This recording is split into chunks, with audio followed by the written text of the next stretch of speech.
Now, Marlo, are we really going to do this today?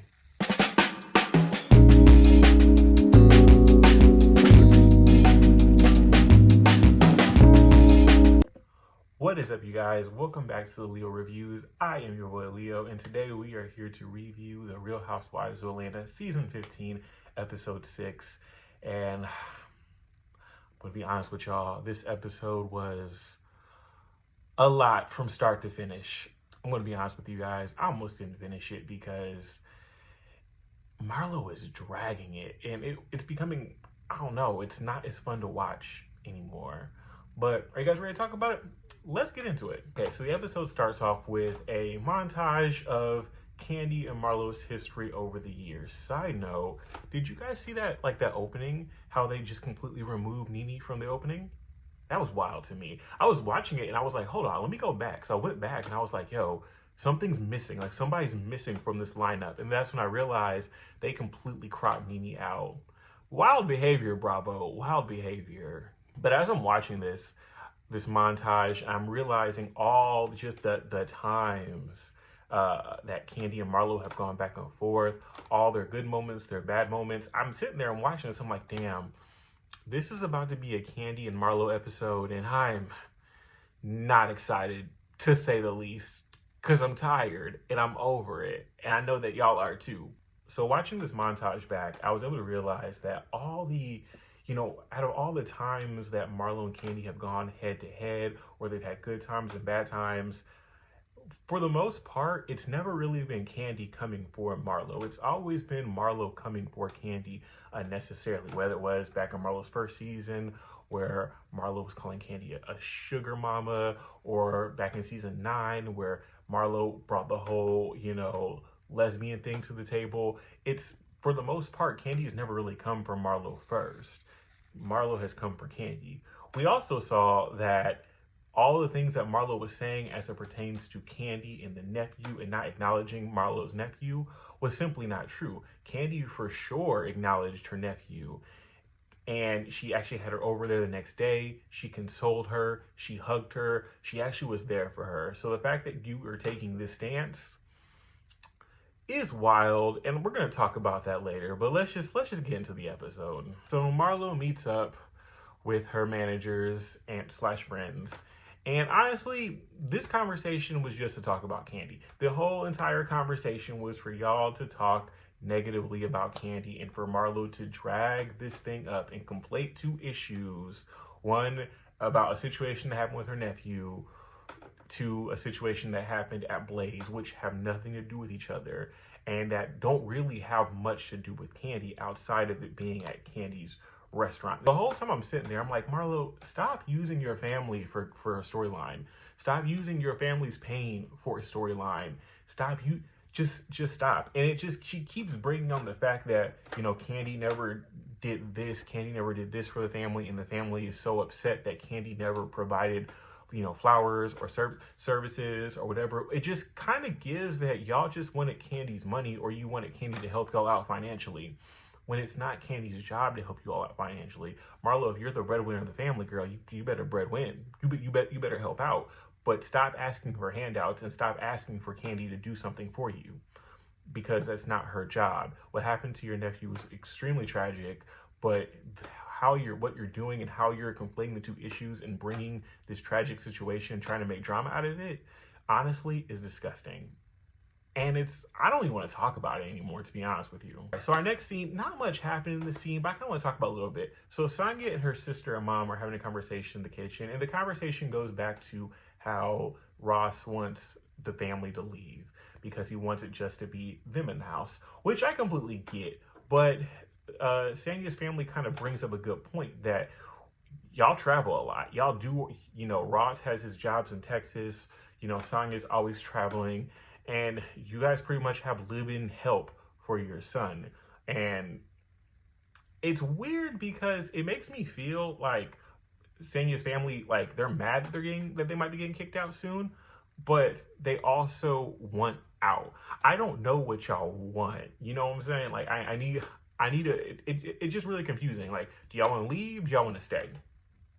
Figure it out. So in our next scene, Kenya meets up with her friend to kind of look over her new salon, which, first of all, congratulations to Kenya. I think that a salon is probably the next best stop in her, career in this hair care, career that she's doing. She already has the products, and now a salon where she can actually, show her products, showcase them a little bit more publicly. Also, maybe even, get people out there using it more, have more education on how to use it. I think that's a great idea for her to have a salon, and honestly, she should have been doing it more. I really do like this business side of Kenya. I like, her eye for design. I like, this whole thing that she's doing. So good for her. So Kenya and her friends start talking about her dating now, and her dating this guy, Roy, or KMC. Yeah, KMC. And honestly, I don't know. I would like to see more of this whole situation. I really do hope that he comes on the show so we can see it, because I would like to see what their connection is, because, he's not there, so we can't really see it. But she says something interesting. She says that he's out of town a lot, and she doesn't know about a whole long distance situation. And Kenya, we've done this, hun. We did this last time with Mark. Mark was long distance and you married him like lickety split. I think that it's time for you to find a man in Atlanta or in the same area, just close to you, or somebody who's willing to just like fly out and consistently see you and be there and possibly move to where you're at. Because this long distance thing, it didn't work last time, and we don't need another long distance marriage with you, Kenya. So I hope that you and Roy are able to figure that out. So in our next scene, we have Sheree. We're at Chateau Sheree, and she's at the house with her daughter and her son Cairo, his girlfriend, and their baby come over. I'm going to be honest with you. I like this scene a lot. I like the whole grandma aspect of Sheree. I like it. I think it's good. I like seeing Sheree with her family. I like when we watch RHOP, and the best scenes with Giselle are when she's with the kids, because her kids are like the more redeeming qualities of her. I'll say the same thing about Sheree. The best part of Sheree's storyline, or Sheree this season, honestly, is just seeing her with her grandbaby. It was very adorable. She gets emotional because of how good of a dad that he was, especially in contrast to probably what he saw with his own father and what she experienced, with Bob. And that's honestly, it's just beautiful. I really love to see it. So congratulations to Cairo and his girlfriend and their new baby. We have our next scene. We have Drew and Ralph, and they're at the house with the kids. They're playing basketball, and Drew and Ralph start having a conversation about how about how sick they've been. And Drew says, her and Ralph are always in competition for sickness or for surgeries. When she has surgery, he always feels need to have surgery. And he tries to act like that's not true, but then she starts listing down the places that he had surgery. But it's interesting because one of the places that she listed, she pointed at his little man downstairs, and she was like, he had surgery down there. And I'm like, he had surgery down there. Was it like a circumcision, or what kind of surgery was it? Like, I don't even know. Also, like, why would you say that on TV? And he was looking at her like that too. He was looking at her like, girl, why would you say that on TV? I was thinking it too, Ralph, because I'd been salty if my partner put that out there on TV. I would have been salty, because now we're all trying to figure out what kind of surgery this is. But hey, Drew and Ralph start talking about the whole situation with Marlo. I am not going to go into depth with this because we're going to talk about this later. But it's interesting because Drew is telling the story to Ralph. And you can look at Ralph's face, because he's like, wait, this is what y'all beefing about? And that's how we all are feeling, Ralph. Yes, this is what Marlo's mad about you for. This is what y'all beefing about. It doesn't make sense. And how this is getting tied into Drew also does not make sense. None of this makes sense on any level. So now we're at Candy's house, and we're with her and Todd. And I'm not sure, are we in their closet or in their bedroom? Whatever couch they were sitting on was fire. I was looking at that couch like, yo, where do they get that at? I want that couch. I think it's probably too big for my place, but I want that couch. So Candy and Todd are talking about Courtney's team building event, and it's going to have paint and lasers, which honestly, when I go to Atlanta, I want to go to that place, because that actually sounds really, really fun. I love paint. I love paintball. I love lasers. I love laser tag. I love anything in that realm of things. So I would be here for all of it. Candy calls Kenya just to see if Kenya is still going, and Kenya is actually at a party that she's holding for Brooklyn. Now, based upon like the fact that I saw that they were at a pool and Kenya was wearing this horrible bad red wig, I'm assuming it's a Little Mermaid theme party. Side note, Kenya, why are your wigs always so terrible? I get it. Like, girl, you have a lot of beautiful long hair, but every single time we see Kenya in a wig, it is a tragic wig. It is a wig that looks like she bought it from the 99-cent store. It's a Party City wig. Miss Kenya Moore with the hair care, I need you to please step the wig game up, because they're bad, real bad. Kenya starts telling Candy the conversation that she had with Drew and Sheree about all the things that Marlo was saying, and how Marlo's trying to conflate the issues with her nephew to Blaze and all that stuff. And you can tell by the look on Candy's face that she is getting heated and heated and heated, like mad. Like Candy is not having it, and she's about to go off. Later on that night, and we are at Courtney's event, and this is where the big showdown happens between Candy and Marlo. Now, everything starts out real peaceful. Drew's the first one to show up. You know, her and Courtney are having a little kiki. And then Marlo comes in, and Drew does not even acknowledge her.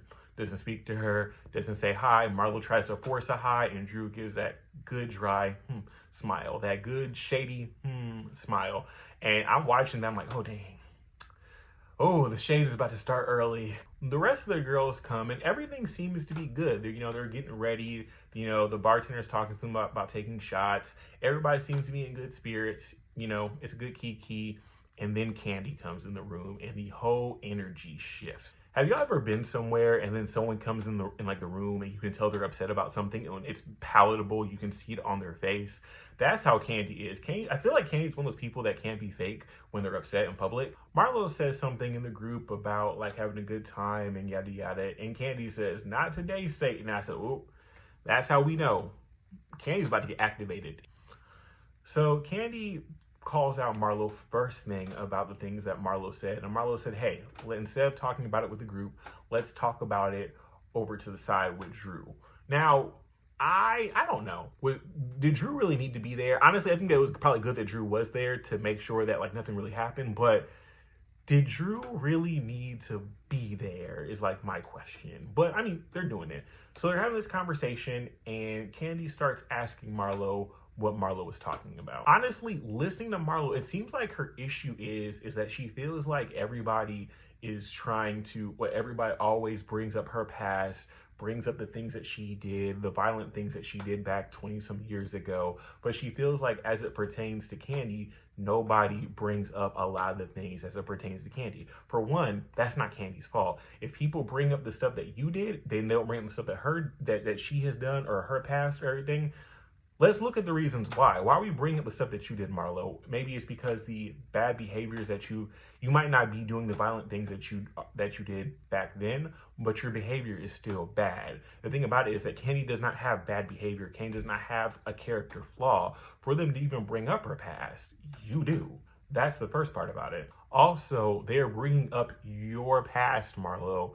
The situation that happened at Blaze, that had something to do, it had to do with Candy because of Candy's family. But we're not about to talk about Candy's family, who's not on the show, who cannot defend themselves on this show. We're not about to use a tragic situation that happened with somebody else's cousin just to make a storyline. And that's what it feels like, Marlo, that you're mad about, is that we're not using a situation with Candy's family to even make a storyline. So you decide you're going to make a situation with your family. You're going to put your family out there. You're going to pretty much do this because we can't use Candy's. And that's weird behavior. At this point, the conversation is going nowhere. Marlo keeps talking and talking and talking in circles, and Candy is getting madder and madder and madder, to the point to where at this point now Candy is fully activated. Hands are in there, Candy's doing this with the finger. She's in her, it's going crazy. Drew's having to hold them back. And at this point, the rest of the girls see that it's about to go, it's going left.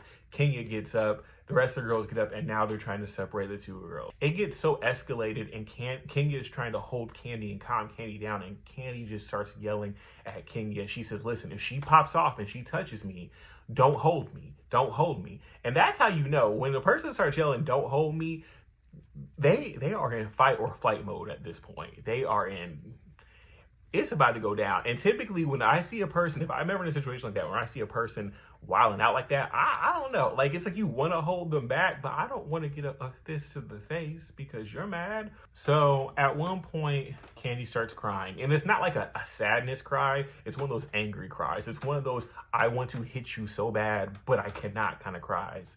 And Marlo starts mocking Candy for crying. And Candy says, the only reason why I'm crying right now is because I can't choke you. And that's when a person starts threatening you with choking or physical violence. That's now, at this point, it's time to separate the two. And they do. So Candy, Kenya, Drew, Monyetta, they all go outside and the rest of the girls stay inside. And at this point, it feels like there's such a divide on the show. How do we all get back? Right? How do we all get back? But this divide has only been caused simply because of Marlo. Marlo is making this divide. Marlo is starting all the drama for it to be a divide. And then you have all the people following after Marlo. The conversation kind of switches to Drew calling Marlo an aggressor, or them talking about Marlo being aggressive. And I kind of want to talk about this, right? I know that as Black people, we try to avoid certain words like aggressive and things like that because it kind of lends itself to a negative stereotype or a negative just thing about Black people in general. But sometimes I always ask, if a person is actually truly being aggressive, what word do we use for it? Like, what word do we use for it? And also, in this situation, it was more or so Candy who was actually being the aggressor. But I will say this, right? Marlo is purposely taunting and making the situation worse. She is purposely acting in a way that she knows that Candy is going to react badly. She is consistently taunting, she's consistently poking at, she's consistently jabbing, she's consistently doing all of these things, starting stuff because she knows that it's going to make Candy act a certain way. She knows it's going to activate her, and she knows it's going to be an explosion. So in that vein, right, when a person is purposely picking and poking and prodding and taunting at you to get you to have this reaction, I don't know if I would call them the aggressor, but they're making the situation, they're agitating it to the point to where it becomes aggressive. So they could honestly be the aggressor in that situation by proxy, simply because they're starting all the BS. So while the girls are outside, Candy starts bringing up the text and showing the girls the text between her and Marlo. And when Marlo, told her about her nephew's passing. And just looking at the messages, right? The way that Marlo told her, it wasn't like, oh, I'm so devastated. It was like, it was really nonchalant, right? The text messages were really, hey, do you know who this person is? No, I don't know who this person is, but I'll look. Yeah, I know. Then they used to work for me, but they don't work for me anymore. Oh, well, he passed away. Oh my gosh, I'm so sorry to hear that. That was that really nonchalant conversation. That's all it was. But Candy definitely told her in that moment that she was sorry to hear that. The very next day, they show the clip. Marlo comes over, and once again, she brings up the situation. Candy apologizes. Candy actually consoles her. They sit, they talk about it. Candy helps her, gives her some words of wisdom. They hug. And now Marlo is saying 2 years later that Candy didn't acknowledge you. Candy did acknowledge what happened to your nephew. She was there, honestly. So yeah, she didn't send a flower. She didn't pay for funeral expenses, but she was there. She was actually a friend to you in the moment when you needed a friend, when you needed somebody to talk to you. She was actually there. And the fact that you're trying to make it seem as if she wasn't or she didn't acknowledge it is just BS. And it's crazy, to be very honest with you. And at this point, y'all, I honestly feel like Marlo is now saying that like her family's mad too. And once again, I just feel like all Marlo, and if her family's really mad about this, they just wanted Candy's money. That's all they wanted to do, was get a dime off of Candy. We even see that a couple days later, Marlo texts Candy talking about, you know, them partnering up with Cameo. And all that was just so that Marlo can get a dollar, a coin off of Candy's name. So, ma'am, where are your priorities at? Are your priorities with your family, or your priorities with the money that you want from Candy? I'm just saying. Courtney walks outside and she walks up to Candy and she apologizes for, you know, what's going on. And you can tell Candy don't even like that lady Courtney. Candy's like, okay, girl, all right, thank you. And that's what I would have been too. Cause like, girl, why are you coming at me? Like, why are you talking to me right now? Like, we're not even friends like that, man. We're not even cool. And the fact that you're trying to what? For what, ma'am? For what, ma'am?